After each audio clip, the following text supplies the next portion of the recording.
Admiral Vexitar stood on the bridge of his flagship and watched the blue planet grow larger on the main screen. His dark eyes studied the peaceful world that hung in space like a jewel. Earth looked so calm and beautiful with its white clouds and green continents. The Zephyrian fleet had traveled many light years to reach this small system at the edge of the galaxy. The Admiral touched his communication device and spoke to his officers. The humans had been sending radio signals into space for over a century now. His intelligence teams had been listening to these transmissions for the past 50 years. What they heard made the Zephyrians laugh. The humans talked about peace treaties and environmental protection. They broadcast nature shows about saving animals. Their news programs discussed diplomatic meetings and cultural exchanges. Children sang songs about friendship and love. Musicians played gentle melodies. Artists created beautiful paintings of flowers and landscapes. Commander Zeknor approached the Admiral with a data pad in his clawed hands. He showed reports about human military activity. The scans revealed no major space weapons. Earth had a few small satellites, but nothing that could threaten a Zephyrian warship. Their ground forces seemed focused on keeping peace between their own nations. The humans had not built any visible orbital defense platforms. They had no fleets of battleships patrolling their system. Their space program appeared to be mainly for exploration and scientific research. Most of their rockets carried supplies to small research stations or launched communication satellites. Admiral Vexitar smiled as he read the intelligence reports. The humans seemed to spend most of their time arguing about trade agreements and climate change. Their leaders met in large buildings to make speeches about cooperation. They signed documents promising to reduce pollution and protect wildlife. This Zephyrian Empire had conquered 47 worlds in the past 3 centuries. Every single one had surrendered after seeing the power of their fleet. Most civilizations begged for mercy within hours of first contact. Some tried to fight, but their primitive weapons were useless against Zephyrian technology. Earth would be no different. The humans appeared even more peaceful than the others. They seemed to care more about art and music than warfare. Their transmissions showed people gathering in large groups to listen to concerts or watch sporting events. They built museums to display old artifacts and libraries to store books. On Luna Base, Commander Jake Murphy received the first alien signals on his monitoring equipment. The base was hidden on the dark side of Earth's moon where it could scan deep space without interference. Jake had been watching for signs of extraterrestrial contact for 15 years. Today, his equipment detected massive energy signatures approaching the solar system. Jake immediately contacted Director Helen Carter at the Global Defense Initiative headquarters in Colorado. Helen was in a meeting with other defense officials. When the secure line buzzed, she answered the call and listened as Jake reported the incoming alien fleet. Her face remained calm, but her heart started beating faster. Helen walked to her secure communication room and placed a call to President Lisa Bennett in Washington.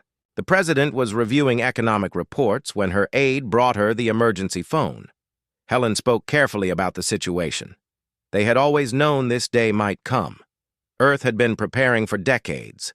The alien fleet moved closer to Earth's orbital space. Admiral Vexitar ordered his ships to take standard conquest formation. They would position themselves around the planet and send the usual surrender message. Most species gave up immediately when they saw the size of the Zephyrian fleet. The Admiral composed his message to the humans. He would give them 72 hours to surrender completely. They would become workers in the Zephyrian Empire.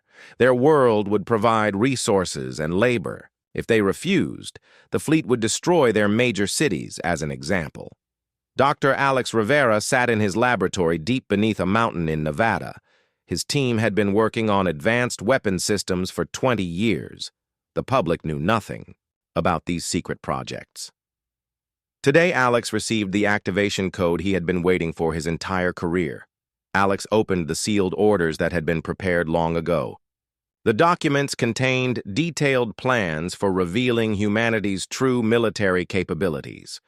Earth was not the peaceful world it appeared to be. The humans had simply been very good at hiding their preparations. The Zephyrian fleet took position around Earth's moon.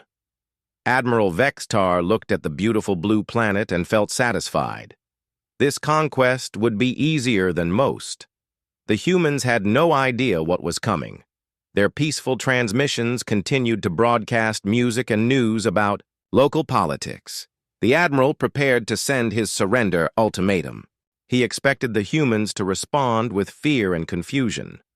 Most species tried to negotiate or pleaded for more time. Some offered tribute or resources in exchange for mercy. None of that would save Earth. The 72-hour countdown began. Admiral Vextar settled into his command chair and waited for the humans to accept their fate. He had no idea that deep beneath Earth's surface, hidden bases were coming to life. Weapon systems that had been sleeping for decades were powering up. Earth was about to show the galaxy what humans were really capable of when threatened. The 72-hour deadline moved closer, like a storm approaching the horizon. Admiral Vexatar paced on his bridge and watched the silent blue planet below. The humans had not responded to his surrender message. This surprised him because most species sent frantic communications within the first few hours. The Zephyrian sensors showed normal activity on Earth's surface. Cities continued their daily routines. Traffic moved along highways. Commercial aircraft followed their regular flight paths. The humans seemed to be ignoring the massive alien fleet hanging over their world. Admiral Vextar decided to send a demonstration of power. He selected what appeared to be a simple communications satellite orbiting Earth. One precise blast from his flagship's main weapon would destroy it completely. This would show the humans that resistance was pointless. Colonel Ryan Blake sat in his command center deep beneath the Rocky Mountains. The facility looked like a natural cave system from the outside, but contained the most advanced military technology on Earth. Ryan coordinated with his counterparts in Russia, China, Europe, and Australia through quantum-encrypted channels that the aliens could not detect. Every hidden base on Earth was coming online. Systems that had been dormant for decades were activating according to carefully planned protocols. The public had no idea that their governments had been preparing for this exact scenario since the 1950s. Captain Amy Foster climbed into her stealth fighter in a hangar carved from solid rock beneath Yellowstone National Park. The Poe aircraft looked nothing like the jets shown in public air shows. Its hull was made from materials that absorbed radar and energy scans. Its weapons could punch through the armor of any known spacecraft. Amy ran through her pre-flight checklist, while her ground crew made final preparations. She had trained for this mission her entire career. Every pilot in the hidden squadrons knew that humanity's survival might depend on their skills in the coming battle. General Kevin Price monitored the activation of orbital defense platforms around Earth. To alien sensors, these structures looked like weather monitoring stations and communication satellites. In reality, they were weapon systems with enough firepower to destroy capital ships. The platforms had been launched over 30 years using conventional rockets. Each mission was disguised as a routine satellite deployment. The international space agencies had worked together to create a defensive grid that appeared completely innocent to outside observers. Dr. Sophie Walsh entered her access codes at the underground research facility in Antarctica. The base was hidden beneath 2 miles of ice and rock.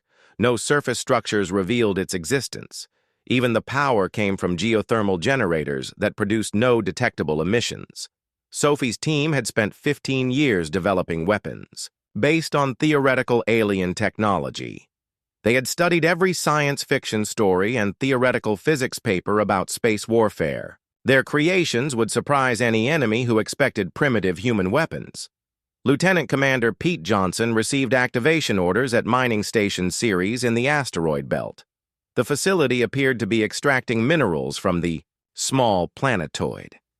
In reality, it was a hidden naval base with a fleet of warships disguised as industrial equipment. Pete's ships had been built in secret facilities throughout the solar system. Each vessel was designed to look like a cargo hauler or mining platform. Their weapon systems were hidden behind panels that could open in seconds when combat began. The alien fleet maintained position around Earth's moon. Admiral Vexitar grew, impatient with human silence. He ordered his gunners to target the communications satellite. The blast would serve as a final warning before the real bombardment began. The energy beam struck what the aliens thought was a simple satellite. Instead of exploding, the target absorbed the attack and converted it into power for its hidden systems. Defensive shields flared to life around the orbital platform. Return fire lanced out toward the Zephyrian flagship. Admiral Vexitar staggered as his ship shook from multiple impacts. Warning lights flashed across his bridge. The humans had struck back with weapons that his sensors had not detected. The peaceful satellite was actually a heavily armed fortress. More defensive platforms revealed themselves throughout Earth's orbital space. Weapon arrays emerged from structures that had looked like research stations and weather monitors. Energy. Shields protected each installation from alien retaliation. Captain Dan Crawford received launch clearance from his base inside Mount Rushmore. The historical monument was actually a sophisticated military facility with fighters hidden in chambers, carved from the granite mountain. Dan's bomber emerged from a concealed opening and accelerated toward the alien fleet. Major Katie Rogers coordinated the planetary defense grid from her command center beneath the Swiss Alps. Banks of computers processed targeting data from sensors, hidden around the world. The aliens had no idea how many weapons were aimed at their ships. The secret bases had been built slowly over decades. Each government had contributed resources and technology. Scientists from every nation had worked together to prepare for alien contact. They had assumed that first contact would be hostile. Dr. Ben Martinez activated quantum disruption weapons that his team had developed in underground laboratories. The technology interfered with alien computer systems and caused their equipment to malfunction. Zephyrian ships began losing power and navigation control. Commander Sarah Mills led her fighter squadron from a base hidden beneath what appeared to be farmland in Kansas. The fighters emerged from silos that looked like grain, storage facilities. Their advanced engines left no detectable exhaust as they climbed toward space. The space battle intensified as more human ships revealed themselves throughout the solar system. Each vessel had been positioned years in advance for this exact scenario. The aliens found themselves surrounded by enemies they had not known existed. Admiral Vexitar realized that his intelligence about Earth had been completely wrong. The humans were not peaceful farmers and artists. They were warriors who had been preparing for interstellar war while pretending to care only about music and poetry. Earth was not defenseless. It was the most heavily fortified world the Zephyrian Empire had ever encountered. Admiral Vexitar recovered from his shock and ordered a full-scale attack on Earth. His pride was hurt by the unexpected resistance. The Zephyrian Empire had never been challenged by a primitive world. He would crush these humans and make an example of their planet. The alien fleet opened fire on Earth's major population centers. Massive energy beams struck toward New York, Tokyo, London, and Moscow. The Admiral expected to see millions of humans vaporized in the first few seconds. Instead, brilliant energy shields flared to life over each targeted city. The orbital bombardment was completely absorbed by defensive barriers that emerged from hidden generators. Underground power plants that had been disguised as subway systems and utility tunnels fed enormous amounts of energy into the shield networks. The cities remained untouched beneath their protective domes. Captain Dan Crawford piloted his stealth bomber from its hidden base inside Mount Rushmore. His aircraft was invisible to Zephyrian sensors as it approached the alien fleet. Dan targeted the flagship's weapon systems with precision-guided missiles that phased through energy shields. The Zephyrian flagship shuddered as explosions tore through its primary gun batteries. Admiral Vexitar shouted orders to his crew, while damage reports flooded in from all sections of his ship. The human weapons were unlike anything his engineers had seen before. Major Katie Rogers coordinated the planetary defense grid from her command center deep beneath the Swiss Alps. Her computers tracked every alien ship and calculated optimal firing solutions. Energy cannons hidden in mountains around the world opened fire simultaneously. Beams of pure force lanced up from Earth's surface toward the Zephyrian fleet. The weapons had been built into natural formations that looked like ordinary hills and rock outcroppings. Each shot was precisely aimed to disable alien ships without destroying them completely. Dr. Ben Martinez activated the quantum disruption field that his team had developed over 15 years of secret research. The invisible energy wave spread throughout the solar system and interfered with Zephyrian computer systems. Alien ships began experiencing cascading failures as their technology turned against them. Navigation computers showed false readings. Weapon systems fired randomly.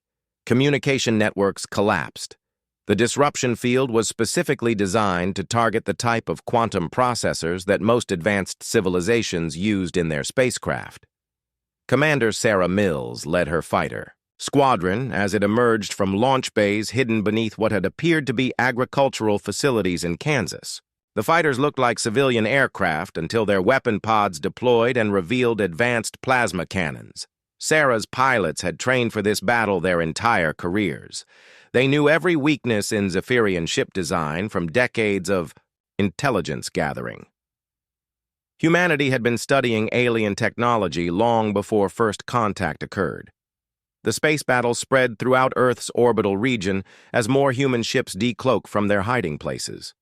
Vessels emerged from behind asteroids, inside hollowed-out moonlets, and from camouflaged bases on the far side of Earth's moon. Lieutenant Commander Pete Johnson commanded the battleship UES Defiance as it revealed itself from its hiding place, behind a cargo container disguise. The massive warship had been positioned near Earth's main shipping lanes, where it looked like an ordinary freight vessel. The Defiance opened fire with weapons that dwarfed anything the Zephyrians had brought to Earth. Its main guns could punch through the armor of 3 alien ships with a single shot. Secondary weapons swept fighter craft from space like leaves in a hurricane. Admiral Vextar watched his fleet being torn apart by enemies he had not known existed. Half of his ships were disabled or destroyed. The others were scattered and confused by the quantum disruption field. His perfect formation had become a chaotic mess of burning wreckage. Colonel Maria Thompson led the assault teams that teleported directly onto disabled Zephyrian vessels. The boarding parties used transportation technology that the aliens had, thought was purely theoretical. Human soldiers appeared inside enemy ships without warning. The hand-to-hand combat was completely one-sided. Zephyrians had evolved on a low-gravity world and were much weaker than humans. Their bones broke easily under the impact of human fists. Their reflexes were too slow to match human speed and aggression. Maria's teams secured alien ships from the inside while spacefighters continued the battle outside. Every captured vessel provided valuable intelligence about Zephyrian technology and military capabilities. Dr. Rachel Green deployed nanobots that had been designed to infiltrate alien computer networks. The microscopic machines spread through space and attached themselves to enemy ships. Within minutes, they had taken control of Zephyrian computer systems. Admiral Vextar watched in horror as half his remaining fleet began firing on the other half. The human nanobots had turned his own ships into weapons against his forces. Zephyrian vessels that had survived the initial attack were now destroying each other. General Chris Adams coordinated the pincer movement that trapped the alien fleet between Earth's orbital fortresses and the human ships emerging from the outer solar system. The Zephyrians found themselves completely surrounded with no escape route. The aliens attempted to retreat, but Commander Tony Clark activated the hyperspace interdiction field. The massive energy barrier prevented any ship from jumping to faster than light travel. The Zephyrian fleet was trapped in Earth's solar system. Within 6 hours of the battle's beginning, the once mighty Zephyrian invasion force was completely defeated. Most of their ships were captured or destroyed. The survivors were prisoners aboard human vessels or trapped in disabled spacecraft. Admiral Vexi Tar stood in his ruined command center and stared at the tactical display. His entire fleet was gone. The peaceful world he had planned to conquer easily had proven to be the most dangerous military power he had ever encountered. Earth was not the helpless target the Zephyrians had expected. Humanity had spent decades preparing for this exact scenario. They had hidden their true capabilities behind a facade of peaceful civilization while building the most advanced military force in the galaxy. The humans had won their first interstellar war before most people on Earth even knew it had begun. The tide of battle had turned completely in humanity's favor. What had started as an alien invasion became a demonstration of human military superiority. Admiral Vextar's proud fleet was now scattered wreckage floating in Earth's orbital space. Captain Luke Stevens commanded the battleship UES Defiance as it emerged from behind Earth's moon. The massive vessel had been disguised as a research station for 20 years. Now its true purpose was revealed as weapon arrays extended from hidden compartments along its hull. The Defiance was humanity's secret flagship. Its weapon systems had been designed using technology reverse-engineered from alien artifacts that had been recovered over the past 50 years.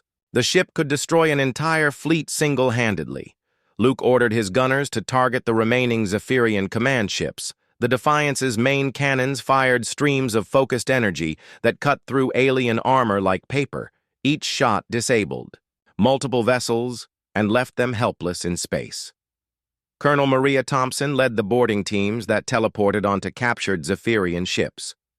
Her soldiers moved through the alien corridors with practiced efficiency. The Zephyrians had never expected to face humans in close combat.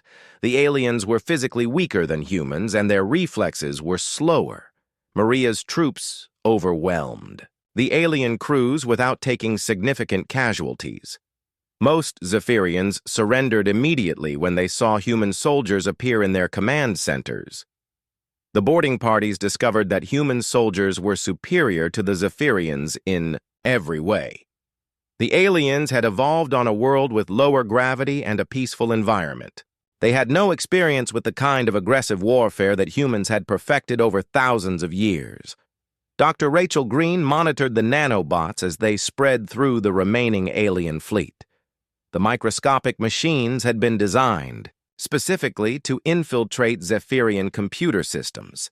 They turned the aliens' own ships against them with devastating effectiveness. Admiral Vextar watched helplessly as his vessels began firing on each other. The nanobots had taken complete control of their navigation and weapon systems. Ships that had served the Zephyrian Empire for centuries were now destroying their own fleet mates.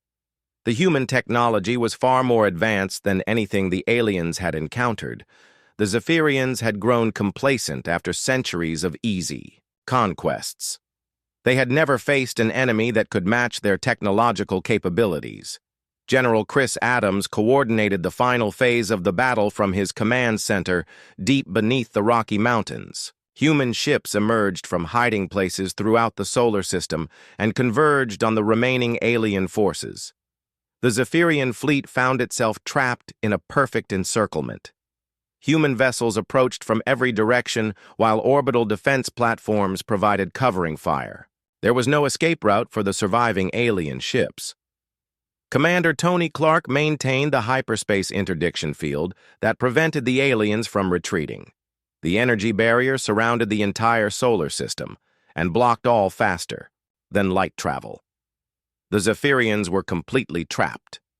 The aliens attempted desperate maneuvers to break through the human lines. Their pilots showed skill and courage, but their ships were no match for human technology. Every escape attempt ended in capture or destruction. Captain Amy Foster led her fighter squadron in pursuit of fleeing Zephyrian scout ships. The alien craft were fast, but human fighters were faster. Amy's pilots used advanced tracking systems to hunt down every enemy vessel. The scout ships tried to hide among the asteroids, but human sensors could detect them through any amount of interference. Stealth technology that had served the Zephyrians well against other species was useless against human detection systems. Dr. Ben Martinez continued to adjust the quantum disruption field to maximize its effectiveness against alien technology. The invisible energy wave caused cascading failures throughout the Zephyrian fleet. Their most sophisticated systems became liabilities instead of advantages. The disruption field was humanity's secret weapon against technologically advanced civilizations. It had been developed based on theoretical studies of how alien computers might function. The reality exceeded all expectations. Lieutenant Commander Pete Johnson brought his hidden fleet from the asteroid belt to join the final assault. The ships had been disguised as mining equipment for decades while they waited for this moment. Now they revealed their true nature as advanced warships. Pete's vessels carried weapons that had never been tested in combat. Human engineers had designed them based on captured alien technology and theoretical physics. The untested systems performed flawlessly against their intended targets. The space battle was becoming a rout as more human forces revealed themselves. Every asteroid, mining station, cargo hauler, and research vessel turned out to be a disguised military unit. The Zephyrians had been surrounded by enemies without knowing it. Admiral Vexitar realized that his intelligence about Earth had been completely wrong. The humans were not primitive farmers and artists. They were the most dangerous military power his empire had ever encountered. The peaceful transmissions that had lulled the Zephyrians into confidence were part of an elaborate deception. While broadcasting music and poetry, humans had been building weapons that could destroy star fleets. Major Katie Rogers coordinated the final bombardment that disabled the last functional Zephyrian ships. Energy beams from hidden installations around Earth struck with surgical precision. Each shot was carefully aimed to disable rather than destroy. The humans wanted prisoners and intact technology. Complete destruction would have been wasteful when capture was possible. This restraint showed a level of tactical sophistication that impressed even defeated Zephyrian officers. Within 12 hours of the battle's beginning, the entire alien invasion force was either captured or destroyed. Not a single Zephyrian ship escaped to report back to their empire. The humans had achieved total victory. Admiral Vexitar found himself prisoner aboard the UES Defiance. His flagship was a burning wreck. His fleet was gone. The proud Zephyrian Empire had suffered its first major defeat at the hands of a species they had underestimated completely. The hunter had become the hunted. Earth was no longer a target for conquest. It was the newest military power in the galaxy, and the Zephyrians were about to learn what that meant for their empire. Admiral Vexitar sat in the detention cell aboard the UES Defiance and stared at the metal walls around him. The human ship was unlike anything he had seen before. Every surface showed advanced technology that the Zephyrian Empire had never developed. Captain Luke Stevens entered the interrogation room with Intelligence Officer Nicole Parker. They carried data pads containing questions that had been prepared for decades. Humanity had always planned for the possibility of capturing alien prisoners. Luke sat across from the defeated admiral and studied the alien's features. Vexitar was humanoid but taller and thinner than most humans. His skin had a gray tint and his eyes were larger than human eyes. He looked tired and defeated. Nicole activated the recording equipment and began the formal interrogation. She spoke in the Zephyrian, language which human linguists had decoded from intercepted transmissions. The admiral seemed surprised that humans could speak his native tongue. Vexitar answered the questions slowly and reluctantly. He described the Zephyrian Empire and its vast territory spanning dozens of star systems. The Empire controlled 47 conquered worlds and ruled over billions of enslaved beings. The admiral explained that his fleet was only a small scouting force. The main Zephyrian military consisted of thousands of ships with crews numbering in the millions. Earth's victory over his scouts would bring the attention of the Empire's full might. Dr. Victor Lee analyzed captured Zephyrian technology in his laboratory aboard the Defiance. The alien equipment was sophisticated but not superior to human designs. In many ways, human weapons were more advanced than anything the Zephyrians had built. Victor discovered that the aliens had become complacent after centuries of easy conquests. They had stopped innovating because no enemy had ever challenged their technological superiority. Their weapons and ships were powerful but outdated. Humanity had spent decades preparing for interstellar warfare.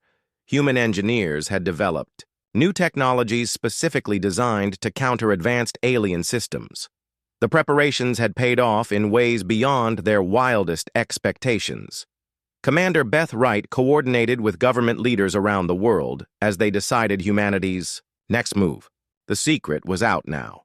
Every nation would have to reveal the truth about their hidden military programs to their own people.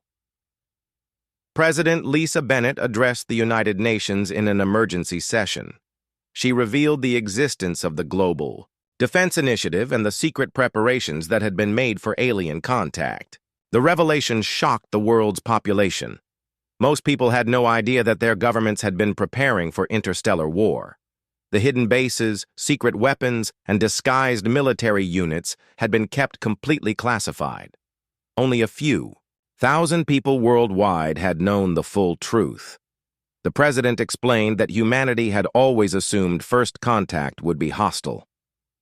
Science fiction stories and theoretical studies suggested that any spacefaring civilization capable of interstellar travel would likely be aggressive and expansionist. Admiral Vextar confirmed humanity's worst fears during his interrogation. The Zephyrian Empire had conquered every world it encountered. They viewed other species as resources to be exploited rather than equals to be respected. The admiral described the Empire's conquest strategy.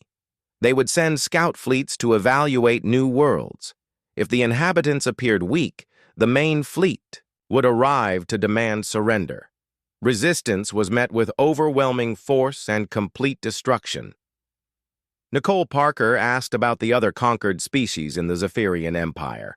Vextar described dozens of different alien races that had been enslaved over the centuries. Most had surrendered without fighting after seeing the Empire's military power.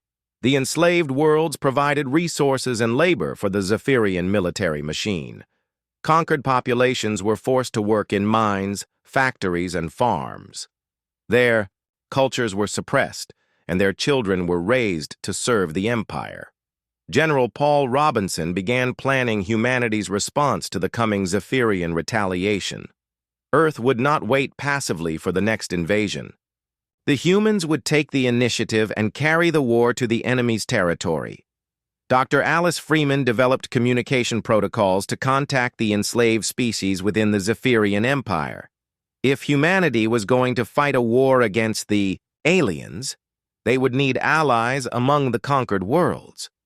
The revelation of the secret military programs caused massive changes in human society. People demanded explanations from their governments about the hidden bases and weapons. Some were angry about the deception, while others were grateful for the protection. Captain Dan Crawford addressed the media about humanity's new role in galactic affairs. The species that had appeared peaceful and isolated was now revealed as a major military power. Earth's true nature had been hidden behind careful planning and deception. The captured Zephyrian ships were taken to hidden research facilities, where human scientists could study alien technology. Every piece of equipment provided valuable intelligence about the Empire's capabilities and weaknesses. Admiral Vexitar watched human efficiency with growing respect and fear. The species he had planned to enslave was far more sophisticated than his intelligence had indicated. Their military organization was superior to anything the Zephyrian Empire had developed. The humans had achieved total victory through careful preparation and superior tactics. They had turned the tables on an empire that had never faced serious resistance. The peaceful world had become the greatest threat the Zephyrians had ever encountered. Colonel Gary Young prepared special forces teams for operations beyond Earth's solar system. If the main Zephyrian fleet was coming, Humanity would need intelligence about their movements and capabilities. Stealth missions would be essential. The interrogation revealed the locations of major Zephyrian military bases and the routes their fleets used for interstellar travel. This information would be crucial for planning humanity's counterattack against the Empire. 6 months after the failed invasion, Earth was no longer the same world. The revelation of humanity's true military capabilities had changed everything. The species that had seemed focused on art and culture was preparing for interstellar warfare. Admiral Vextar realized that his empire had made a terrible mistake by attacking Earth. The humans were not victims to be conquered. They were warriors who had been waiting for an enemy worthy of their preparations. The Zephyrian Empire was about to learn what happened when humanity went to war. 6 months after the failed Zephyrian invasion, humanity launched its first interstellar military campaign. The UES Liberation led a task force of 12 warships through hyperspace toward the edge of Zephyrian territory. Admiral Jake Murphy commanded the fleet from his flagship's bridge. The human ships were built using a combination of captured alien technology and advanced Earth engineering. Each vessel was faster and more powerful than the Zephyrian scouts that had attacked Earth. Humanity had learned from their enemies' designs and improved upon them. Captain Maya Scott piloted the first human ship to enter Zephyrian space. Her Scout vessel dropped out of hyperspace near an abandoned world that the aliens had strip-mined decades earlier. The planet was perfect for establishing a forward operating base. Maya's sensors detected no alien presence on the dead world. The Zephyrians had extracted all valuable resources and left the planet as a barren wasteland. Millions of beings had probably died in the mining operations, but the Empire cared nothing for the cost in lives. The human fleet established a military base in the ruins of the planet's former capital city. Construction crews worked around the clock to build landing pads, weapon emplacements, and communication arrays. Within weeks, the base was ready to support extended operations. Dr. Alice Freeman activated the communication systems that would contact enslaved species throughout the Zephyrian Empire. Her team had spent months developing translation protocols for dozens of alien languages. The messages would be broadcast on frequencies that the Zephyrians did not monitor. The communications reached enslaved worlds across the Empire and carried a simple message. Humanity had defeated a Zephyrian fleet and was offering liberation to any species willing to fight for freedom. The response was immediate and overwhelming. Dozens of conquered worlds responded with desperate pleas for help. Species that had been enslaved for generations saw their first hope of freedom. They provided detailed intelligence about Zephyrian military installations and troop movements. Colonel Gary Young led the first Special Forces mission to infiltrate a Zephyrian military base. His team used stealth technology that made them invisible to alien sensors. They appeared inside the enemy facility without triggering any alarms. The Zephyrian guards were completely unprepared for human soldiers. Gary's team moved through the base like ghosts and captured vital intelligence before disappearing again. The aliens never realized their security had been compromised until it was too late. The liberated worlds provided resources and volunteers for humanity's growing coalition. Species that had been enemies under Zephyrian rule worked together against their common oppressor. The Empire's greatest strength became its greatest weakness. Captain Luke Stevens commanded the UES Defiance as it led attacks on Zephyrian supply lines. Human ships struck without warning and disappeared before enemy reinforcements could arrive. The aliens found their logistics network under constant assault. The human strategy was to isolate Zephyrian forces and cut off their support. Each successful raid weakened the Empire's ability to maintain control over its vast territory. Enslaved worlds began declaring independence with human backing. Dr. Ben Martinez deployed quantum disruption mines along major hyperspace routes used by the Zephyrian military. The invisible weapons caused massive system failures in any ship that passed through the affected areas. Entire enemy fleets were disabled without warning. Admiral Vextar watched from his prison cell as reports reached him about the collapse of his empire. The humans had turned his defeat into a galaxy-wide rebellion. Worlds that had been peaceful under Zephyrian rule were now battlegrounds. The coalition forces grew stronger with each victory. Species that had been enslaved for centuries proved to be excellent fighters when given proper weapons and training. The Zephyrians found themselves outnumbered on every front. Captain Amy Foster led bombing raids against Zephyrian industrial centers. Her fighters struck shipyards, weapons factories, and training facilities with surgical precision. Each successful mission reduced the Empire's ability to replace its losses. The aliens tried to maintain control through terror tactics, but their reputation for invincibility was broken. The defeat at Earth had shown that the Zephyrian Empire could be beaten. Rebellion spread like wildfire through their territory.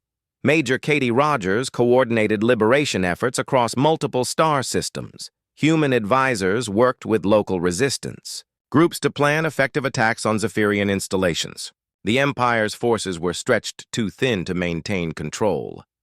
Emperor Zethvar of the Zephyrian Empire watched his realm crumble from his palace on the homeworld. Reports of defeats and rebellions arrived daily. The humans had accomplished, in months, what no enemy had managed in centuries. The Emperor realized that his empire could not survive a prolonged war against humanity and its growing coalition. The humans fought with a ferocity and intelligence that no Zephyrian commander could match. Peace negotiations became inevitable. Dr. Rachel Green established the communication links that allowed Emperor Zethvar to contact human leadership directly. The Emperor requested a ceasefire and offered to negotiate the terms of surrender. His once mighty empire was collapsing around him. The peace talks took place on a neutral world that had been liberated early in the conflict. Human diplomats met with Zephyrian representatives to discuss the future of the galaxy. The negotiations were conducted from a position of human strength. The final treaty established humanity as the protector of former Zephyrian territories. The empire was reduced to its core worlds and forbidden from expanding further. All enslaved species were granted immediate independence and protection. Captain Dan Crawford established the first human embassy on the Zephyrian homeworld. The building was heavily fortified and protected by human marines. It served as a symbol of the new balance of power in the galaxy. Back on Earth, the secret military installations were finally revealed to the public. Museums were built around some of the hidden bases, so people could see the weapons that had saved their world. Humanity took pride in their unexpected military prowess. The galaxy learned an important lesson from the conflict. A world that appeared peaceful might actually be the most dangerous one to threaten. Earth's apparent focus on art and culture had hidden the most sophisticated military force in known space.